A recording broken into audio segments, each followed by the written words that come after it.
MM ರಾಜಿಬಾಯಿ ಸಂಪಾದಕತ್ವದಲ್ಲಿ ಗಡಿನಾಡು ಸಮಾಚಾರ YouTube ಚಾನೆಲ್ಗೆ ಗಡಿನಾಡು ಸಮಾಚಾರ ಹಾಗೂ ಸಮಯವಾಣಿ ವೀಕ್ಷಕರಿಗೆ ಆತ್ಮೀಯ ಸ್ವಾಗತ. ಇವತ್ತು ನಾವು ಖಾನಾಪುರ ತಾಲೂಕಿನ ಬುರಂಗಿ ಗ್ರಾಮದಲ್ಲಿದ್ದೇವೆ. ಬುರಂಗಿ ಗ್ರಾಮದಲ್ಲಿ ದಾವಲ್ ಸಾಬ್ ಹಕೀಂ ಅವರು ತಮ್ಮ ಅಮೂಲ್ಯವಾಗಿರ್ತಕ್ಕಂತಹ 1 ಎಕರೆ 2 ಗುಂಟೆ ಜಮೀನನ್ನ ಮುಸ್ಲಿಂ ಜಮಾತಿಗೆ ಇವತ್ತು ವಕ್ಫ್ ಆಗಿ ನೀಡ್ತಾ ಇದ್ದಾರೆ. ಇವತ್ತು ದೇಶಾದ್ಯಂತ ವಕ್ಫ್ ಕುರಿತು ಸಾಕಷ್ಟು ಚರ್ಚೆಗಳು, ಹೋರಾಟಗಳು ಕೂಡ ನಡೀತಾ ಇವೆ. ಈ ವಕ್ಫ್ ಮಸೂದೆಯನ್ನ ನಿಷೇಧಿಸಬೇಕು ಅಂತ ಹೇಳಿ ಮುಸ್ಲಿಂ ಸಮುದಾಯದವರು ಬೀದಿಗೆ ಇವತ್ತು ಹೋರಾಟ ಮಾಡ್ತಾ ಇದ್ದಾರೆ. ಆದ್ರೆ ಬಹಳಷ್ಟು ಜನರಿಗೆ ಗೊತ್ತಿಲ್ಲ ವಕ್ಫ್ ಅಂತಂದ್ರೆ ಏನು, ಆ ವಕ್ಫ್ ಅನ್ನುವಂತ ಆಸ್ತಿ ಯಾವ ರೀತಿ ಮುಸ್ಲಿಂ ಸಮುದಾಯಕ್ಕೆ ಸಿಗುತ್ತದೆ ಅನ್ನುವಂತ ಬಗ್ಗೆ ಇದುವರೆಗೂ ಯಾವುದೇ ರೀತಿಯಾದ ಒಂದು ಕ್ಲಾರಿಟಿ ಇಲ್ಲ. ಆದರೆ ಖಾನಾಪುರ ತಾಲೂಕಿನ ಬುರಂಗಿ ಗ್ರಾಮದಲ್ಲಿ ಇವತ್ತು ಏನು ಈ ಒಂದು ವಕ್ಫ್ ಅನ್ನುವಂತ ಇಲ್ಲಿ ವಕ್ಫ್ ಮೂಲಕ 1 ಎಕರೆ 2 ಗುಂಟೆ ಜಮೀನನ್ನ ದಾನವಾಗಿ ಈ ಮುಸ್ಲಿಂ ಜಮಾತದ ಈದ್ಗಾವನ್ನು ನಿರ್ಮಿಸಲಿಕ್ಕೆ ಏನು ಕೊಟ್ಟಿದ್ದಾರೆ, ಆ ಕುರಿತು ಸಾಕಷ್ಟು ಇವತ್ತು ಚರ್ಚೆ ಆಗ್ತಾ ಇದೆ. ವಕ್ಫ್ಗೆ ಇಲ್ಲಿ ಒಂದು ತಾಜಾ ಉದಾಹರಣೆ ಕೂಡ ಒಂದು ಸಿಕ್ಕಿದೆ. ಈ ಕುರಿತು ವಿವರಣೆ ನೀಡಲಿಕ್ಕೆ ಈ ಮುಸ್ಲಿಂ ಖಾನಾಪುರ ತಾಲೂಕಿನ ಮುಸ್ಲಿಂ ಸಮಾಜದ ಮುಖಂಡರಾಗಿರತಕ್ಕಂತ ರಿಯಾಜ್ ಅಹಮದ್ ಪಾಟೀಲ್ ಅವರ ಜೊತೆಗಿದ್ದಾರೆ. ಅವರನ್ನು ಮಾತಾಡಿಸಿ ಈ ಕುರಿತು ವಿವರಣೆಯನ್ನು ಕೊಡುವಂತ ಒಂದು ಪ್ರಯತ್ನವನ್ನ ಮಾಡ್ತಾ ಇದ್ದೇವೆ. ಸರ್ ನಮಸ್ಕಾರ. ಇವತ್ತು ಒಂದು ದೇಶಾದ್ಯಂತ ವಕ್ಫ್ ಒಂದು ಬಿಲ್ ಅನ್ನ ರದ್ದು ಮಾಡಬೇಕು, ವಕ್ಫ್ ಅನ್ನೋದು ಮುಸಲ್ಮಾನರ ಸಮರ್ಪಿತ ಆಸ್ತಿ, ಇದರಲ್ಲಿ ಸರ್ಕಾರದ ಹಸ್ತಕ್ಷೇಪ ಮಾಡಬಾರದು ಅನ್ನೋ ಕೂಗು ಇಡೀ ದೇಶಾದ್ಯಂತ ನಡೀತಾ ಇದೆ.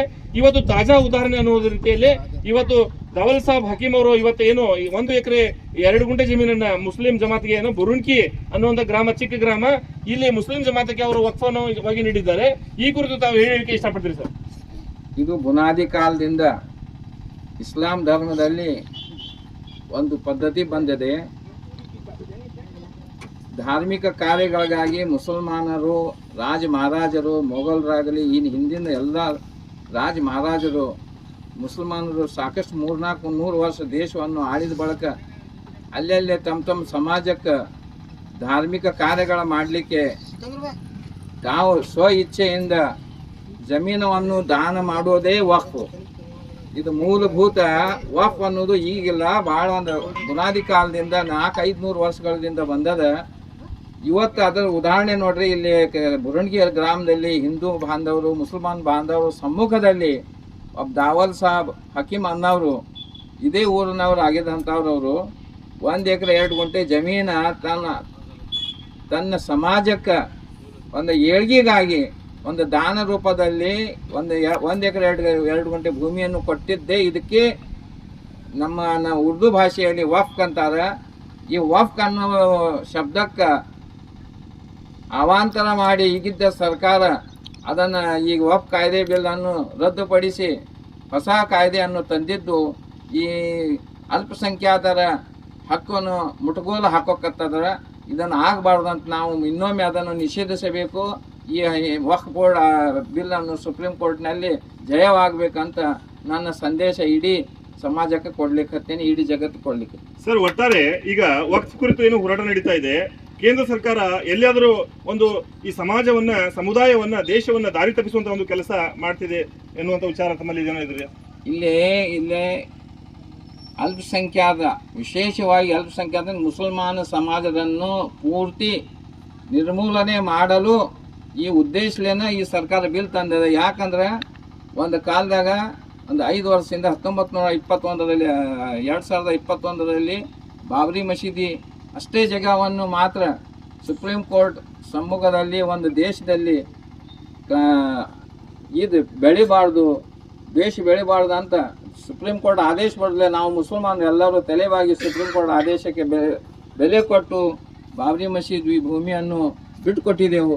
ಅದರಂತೆ ಈಗ ನಮ್ಮದು ಲಕ್ಷೋ ಎಕರೆ ಜಮೀನನ್ನು ನಮ್ಮಿಂದ ಕಬಳಿಸಿ ಮುಸಲ್ಮಾನರಿಗೆ ನಿರ್ಗತಿಕ ಮಾಡಿ ಈ ದೇಶದಿಂದ ಅವ್ರನ್ನು ಎರಡನೇ ಹಂತಕ್ಕೆ ತರಬೇಕಂತ ಅವರು ಹುನ್ನಾರದೆ. ಅದಕ್ಕೆ ಸರ್ಕಾರ ಅದನ್ನು ಮಾಡಬಾರ್ದು. ಜಗತ್ತಿಗೆ ಎಲ್ಲ ನಮ್ದು ಒಂದು ಸಂದೇಶ ಇದೆ. ಸರ್, ಈಗ ಒಟ್ಟಾರೆ ದಾನವನ್ನು ಮಾಡುವಂತವ್ರು ಬಹಳಷ್ಟು ಜನ ಕಮ್ಮಿ ಸರ್, ತಗೊಳ್ಳೋರ್ನ ಜಾಸ್ತಿ ಸಿಗ್ತಾರೆ. ಆದ್ರೆ ಇವತ್ತು ಲಕ್ಷಾಂತರ ಮೌಲ್ಯದ ಒಂದು ಜಮೀನನ್ನ ಅವರು ದಾನವನ್ನ, ಈ ಸಂದರ್ಭದಲ್ಲಿ ಅವ್ರಿಗೆ ಏನ್ ಹೇಳಿಕೆ ಇಷ್ಟಪಡ್ತಾರೆ ಸರ್? ದಾನ ಮಾಡೋದಂದ್ರೆ ಭಾಳ ಪವಿತ್ರ ಕಾರ್ಯ ಐತೆ. ಅದು ಎಲ್ಲರಿಗೂ ಸಾಧ್ಯ ಇಲ್ಲ. ಉದಾಹರಣೆಗೆ ಕಕ್ಕೇರಿಯಲ್ಲಿ ಮಸೀದಿ ಇರಾಕಿಲ್ಲ, ನಮ್ಮ ಹಿರಿಯರು, ನಮ್ಮ ತಂದೆಗಳು, ನಮ್ಮ ತಂದೆ ಅಣ್ತಂಬ್ರು ಕೂಡಿ ಅಲ್ಲಿ ಒಂದು ಜಾಗ ಕೊಟ್ಟಾರ. ನಮ್ಮ ಸ್ವಂತ ಪಟೇಲ್ ಮಂತನ ಆಸ್ತಿ ದಾನ ರೂಪದಾಗ ಕೊಟ್ಟು ಮಸೀದಿ ತಯಾರಾಗಿದೆ. ಇದೇ ವಕ್ಫ್ ಆಸ್ತಿ ಅಂತಾರೆ. ಅದಕ್ಕೆ ರಾಮಾಪುರದಾಗ ಕಬ್ರಸ್ತಾನೂ ಕೊಟ್ಟಿದ್ದೇವೆ, ಇದೇ ವಕ್ಫ್ ಆಸ್ತಿ ಅಂತ.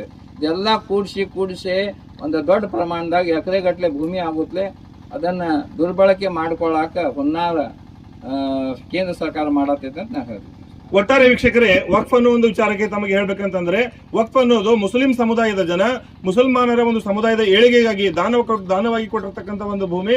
ಅದರಲ್ಲಿ ಸರ್ಕಾರ ಯಾವುದೇ ಹಸ್ತಕ್ಷೇಪ ಮಾಡಬಾರದು ಅನ್ನೋಂಥ ಒಂದು ಒಕ್ಕಲಿನ ಕೂಗು ಇಲ್ಲಿ ಕೇಳಿ ಬರ್ತಾ ಇದೆ. ಅದಕ್ಕೆ ತಾಜಾ ಉದಾಹರಣೆಯನ್ನ ನಾವು ಬುರಂಗಿ ಗ್ರಾಮದಲ್ಲಿ ಇವತ್ತು ಏನು ದಾನವಾಗಿ ಕೊಟ್ಟಿದ್ದಾರೆ, ವಕ್ಫ್ ಆಗಿ ನೀಡಿದ್ದಾರೆ, ಇದನ್ನು ಉದಾಹರಿಸಬಹುದು. ಈಗ ಈ ಒಂದು ದಾನವನ್ನು ವಕ್ಫ್ ಅನ್ನು ನೀಡಿರ್ತಕ್ಕಂತಹ ನಮ್ಮ ದವಲ್ ಸಾಬ್ ಅವರು ನಮ್ಮ ಜೊತೆಗಿದ್ದಾರೆ. ಅವರನ್ನು ಕೂಡ ಮಾತಾಡಿಸುವಂತ ಒಂದು ಪ್ರಯತ್ನವನ್ನ ಮಾಡ್ತಾ ಇದ್ದೇವೆ. ಸರ್ ನಮಸ್ಕಾರ. ನಮಸ್ಕಾರ. ತಾವು ಈಗ ಸುಮಾರು ಲಕ್ಷಾಂತರ ಬೆಲೆ ಬಾಳುವಂತ ಒಂದು ಜಮೀನನ್ನ ವಕ್ಫ್ ಆಗಿ ಮುಸ್ಲಿಂ ಸಮುದಾಯಕ್ಕೆ ನೀಡಿದ್ದೀರಿ. ತಾವು ಯಾವ ರೀತಿ ತಮಗೆ ಮನಸ್ಸು ಬಂತು? ಯಾಕಂತಂದ್ರೆ ಒಂದು ಗುಂಟೆ ಅರ್ಧ ಗುಂಟೆ ಇದ್ರೂ ಕೂಡ ಇವತ್ತು ಜನ ಕಚ್ಚಾಡ್ತಾರ, ಬಡದಾಡ್ತಾರ. ಆದ್ರೆ ಲಕ್ಷಾಂತರ ಬೆಲೆ ಬಾಳುವಂತ ಒಂದು ಜಮೀನನ್ನ ತಾವು ಈ ಮುಸ್ಲಿಂ ಸಮುದಾಯಕ್ಕೆ ವಕ್ಫ್ ಆಗಿ ನೀಡಿದ್ದೀರಿ. ಈ ಸಂದರ್ಭ ತಾವು ಏನ್ ಹೇಳಿಕೆ ಇಷ್ಟಪಡ್ತೀವಿ? ಮಾನ್ಯರೇ, ನಮ್ಮ ಊರು ಸಣ್ಣ ಊರು. ನಮ್ಮ ಬುರುಣ್ಕಿ ಗ್ರಾಮದ ಆಜುಬಾಜುಕು ಮಾಸ್ಕೆನಟ್ಟಿ ಹಾಗೂ ದಡ್ಡಿ ಊರು. ಇಲ್ಲಿ ನೋಡಿದರೆ ದಡ್ಡಿದಲ್ಲಿ ನೋಡಿದರೆ ಸಣ್ಣ ಪುಟ್ಟ ಕಬ್ರಸ್ತಾನ ಇದೆ. ಅಲ್ಲಿ ಇತರ ಮುಂದೆ ಯಾರು ಮಯತ್ ಆಗ್ತಾರ ಅವ್ರಿಗೆ ಅಂದ್ರೆ ಮಯತ್ ಮಾಡಲಿಕ್ಕೆ ಜಾಗ ಸುಧಾ ಇಲ್ಲ ಅವ್ರಿಗೆ ಪಾಪ. ನಾನು ನೋಡ್ತೀನೋ ನಮ್ಮ ಬುರುಣ್ಕಿ ಗ್ರಾಮದಲ್ಲಿ ಪಂಚಾಯತಿ ವತಿಯಿಂದ ಇರೋದು ಭೂಮಿಯಲ್ಲಿನ ಎಲ್ಲ ಜಾತಿದ ಅಲ್ಲಿ ಮರಾಠ ಆಗಲಿ ಅಥವಾ ಮುಸ್ಲಿಂ ಆಗಲಿ ಅಥವಾ ಇತರ ಯಾವುದೇ ಧರ್ಮದ ಸ್ಮಶಾನ ಭೂಮಿ ಎಲ್ಲ ಕೂಡಿ ಮಾಡಿದ್ದಾರೆ. ಅದು ನನ್ನ ಮನಸ್ಸಿನಲ್ಲಿ ಏನು ಬಂತು, ಇದರ ನಾವು ಈ ನಮ್ಮ ಜಮೀನಲ್ಲಿ ಈ ಈದ್ಗಾ ಅಥವಾ ಕಬ್ರಸ್ತಾನ ಅಥವಾ ನಮ್ಮ ಮದರಸಾ ಈ ಸಲುವಾಗಿ ಬಳಕೆ ಮಾಡಿದರೆ ಆ ಥರದ ಉಪಯೋಗ ಆಗುತ್ತದೆ. ಈ ಭೂಮಿಯನ್ನು ಮಾರಿದರೆ ನಮಗೂ ಸಣ್ಣ ಪುಟ್ಟ ಒಂದು 10 ಲಕ್ಷ ಬರ್ತಿತ್ತು.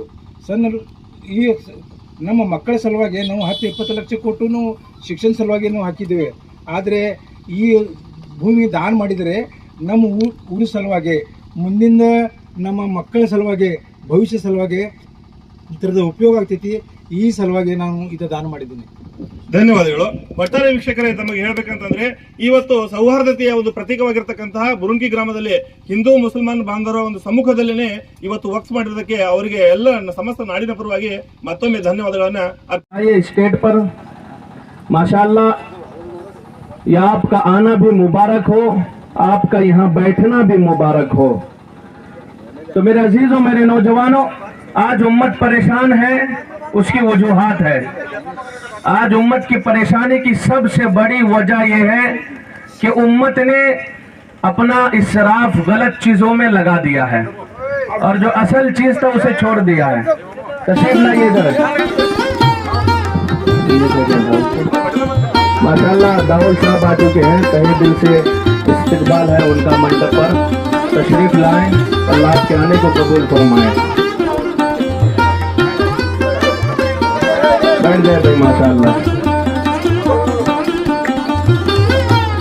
आइए, तशरीफ लाइए, माशाल्लाह।